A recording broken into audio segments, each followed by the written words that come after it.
G'day all, Heff from epicridesandtours here. We had a bit of an issue with Swampy, our 2011 Ural tourist, the one with the big winch on the front that everyone loves.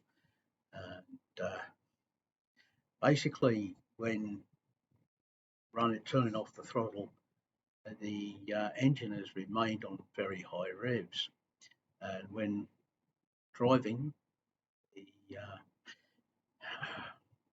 when shutting off the throttle, the engine revs just keep rising. So the bike's trying to accelerate even when you've got the throttle off, which is a bit of a safety concern, particularly when going downhill.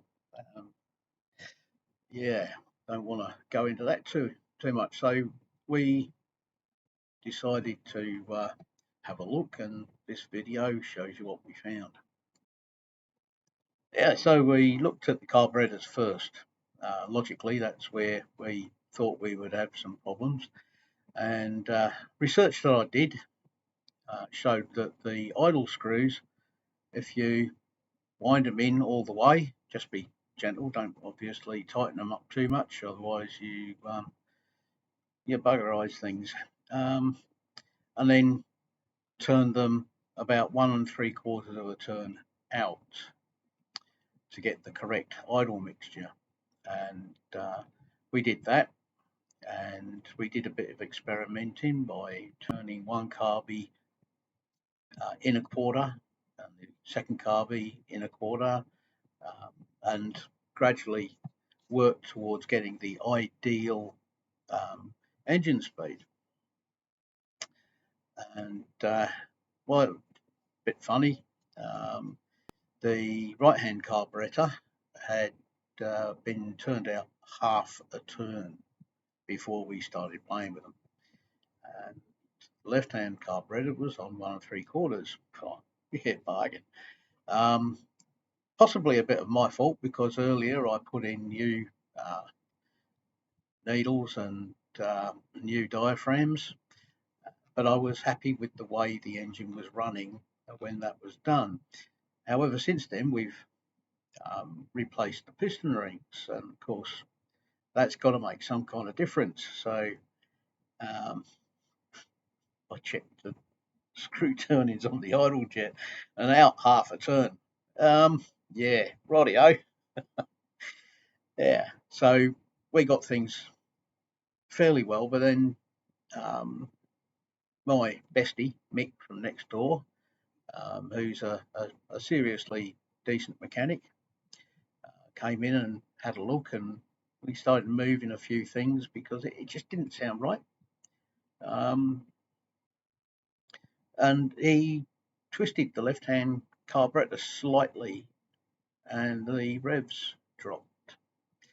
And what we found was that the accelerator cable at the carburettor end was actually wiping the side of the throttle gear lever. I've got a couple of photos, and I'll plonk them into the video so you can see. And basically what's happening, releasing the throttle lever at the carburettor end wasn't returning to its home position.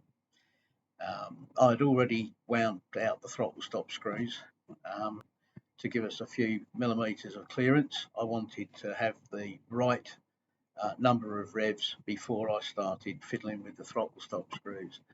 Yeah, so we slightly reformed the the left hand throttle lever, and bingo, she runs. I took the chance to put some vacuum gauges on the two carburetors. It's not too difficult. You remove the vacuum tube that goes between petcock and left-hand carburettor, and on the right-hand carburettor, the same place is covered with a plasticky rubbery cap, so you pull that off and you use those to connect your vacuum gauges to. On the deliriously happy owner of a 4-gauge set so that I can test four-cylinder engines. But yeah, it works just as well with 2 gauges, and it seems that from the results we got, we may have some weak valve springs. So that's another uh, adventure. I'm back again. Can you spot the difference? Yeah, I'm wearing a different shirt. That's because it's now tomorrow morning, or it was tomorrow morning yesterday when I recorded the rest of the video. Now it's today. Oh well, there you go. So, a bit of a dodgy problem turned out to be a lot simpler. But I'm glad that we went through the whole routine because having the carbies that badly out of balance, it's not a good thing. We'll have to take it for a long ride. I've taken it for a couple of rides around the block just to make sure that, yes, when you shut off the throttle, you do get engine braking, and she feels a lot better.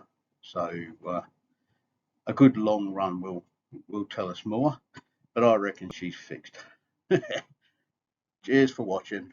See you around.